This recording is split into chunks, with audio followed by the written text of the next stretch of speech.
My home country of Bulgaria has a very interesting relationship with Halloween. For once, we don't have a long-lasting horror tradition like in the West. Being scared recreationally just isn't a thing here. This is why, for us, Halloween is a very divisive holiday.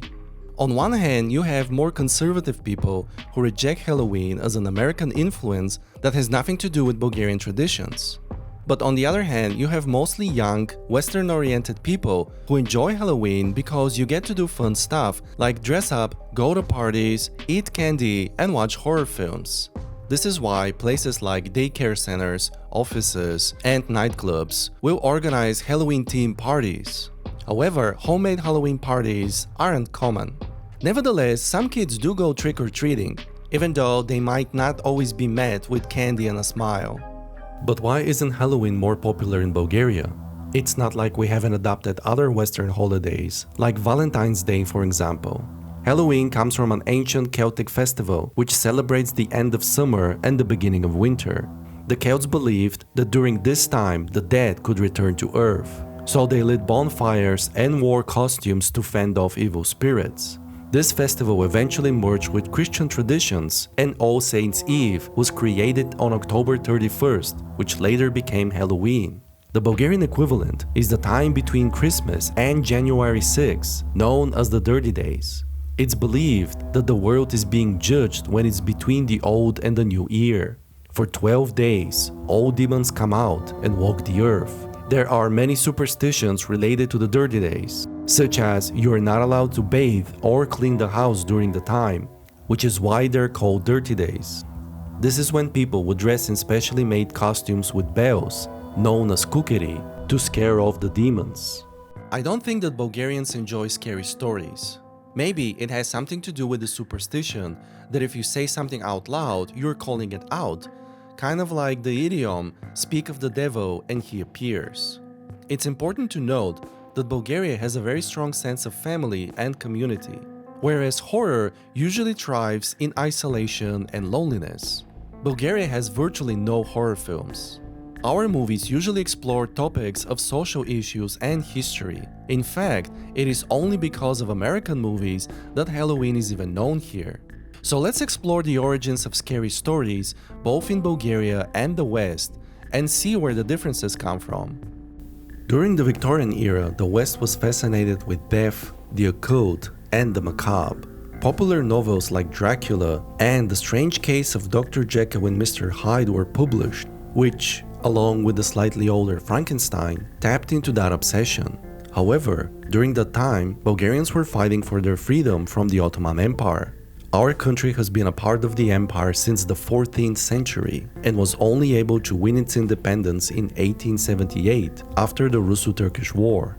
The challenges and the hardships of nation building were probably scary enough for Bulgarians to be interested in fictional monsters, ghosts, and supernatural entities. Following the invention of cinema at the end of the 19th century, horror stories jumped to the big screen. Frankenstein, Dracula, and many more enjoyed a second life in the 20th century. However, at the time Bulgarian films were few and far in between.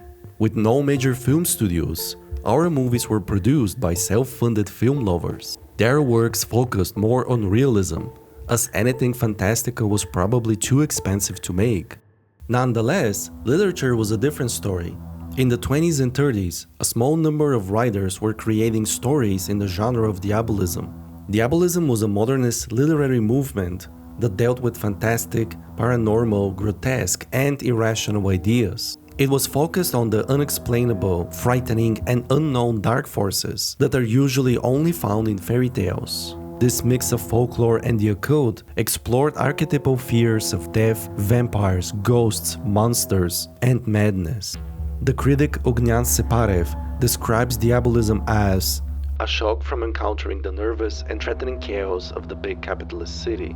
It is the striving for European penetration into the secrets of the modern psyche, and last but not least, a search for attractive artistic expression of the spiritual and social crisis in our country.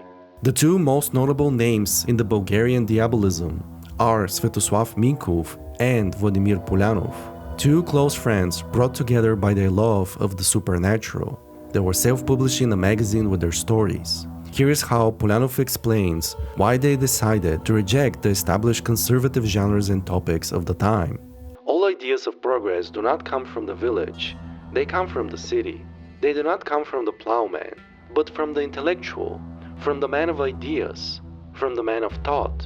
And when Minkov and I started writing, we thought we shouldn't follow in the footsteps of those who came before us with their domestic tales, but rather bring in what we dream of having in our country, to measure up to Europe, as they say, rather than measure up to our province. However, after communism came to power in 1944, Diabolism was deemed too strange, too Western, too odd, and too far from Bulgarian reality. The authors were forced to publicly denounce their works and switch to a more approved style of writing.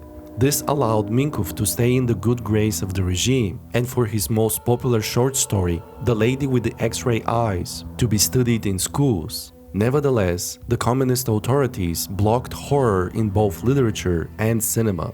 Diabolism was forgotten, and Bulgaria was left without any horror legacy. But what about mythology and folklore? After all, horror takes inspiration from old legends about magic and monsters.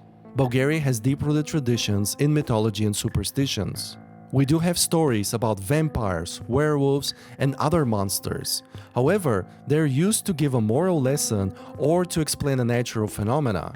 Our fairy tales are more about spreading wisdom and preserving tradition than they are about fear. This is in contrast to Western horror, which relies on shock value, gore, and psychological thrills. However, I think it will be interesting to imagine a movie that uses creatures from Bulgarian mythology. Here are the scariest creatures from Bulgarian mythology, at least according to me. Tawasum. Tawasum is a small creature that either lives in the house or protects a place like a water spring or a bridge. They are evil, mischievous creatures, similar to gremlins or a poltergeist. They come out at night and attack travelers who are still out after sundown. Occasionally, they take the shape of an animal like a cat, dog, goat, or something else. Tawasum usually is the spirit of a dead person who is cursed to roam the place where they died. Every so often, they're guarding a buried treasure.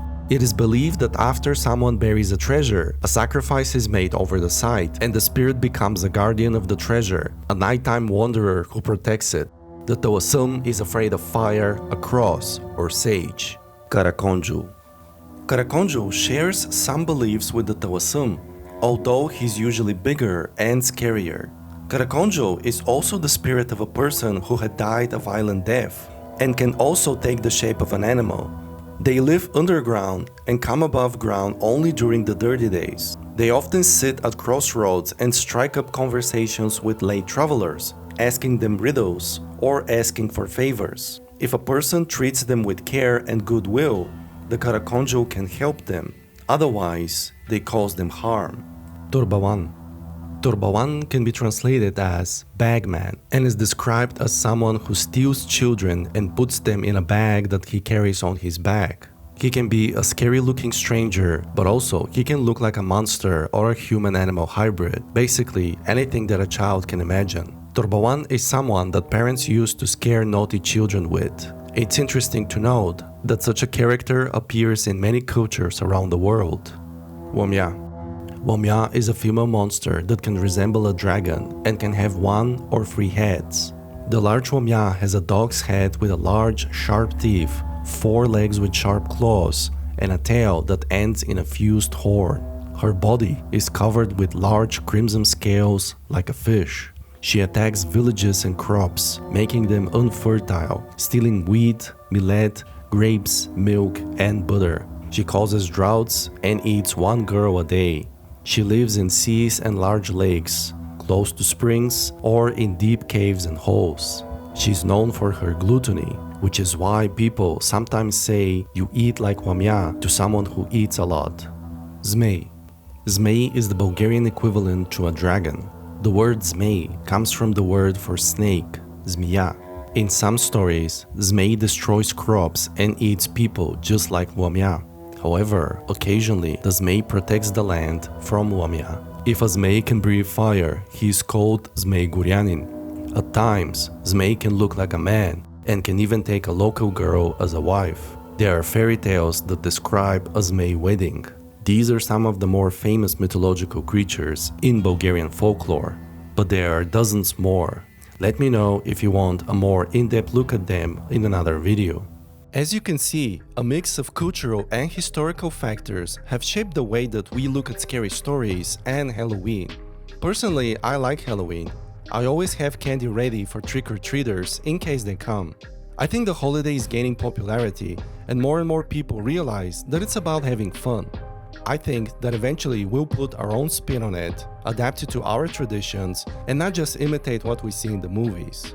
But what do you think about Halloween? Do you celebrate it? Let me know in the comments. Thank you all for watching. Please like the video and subscribe to the channel. And I'll see you next time.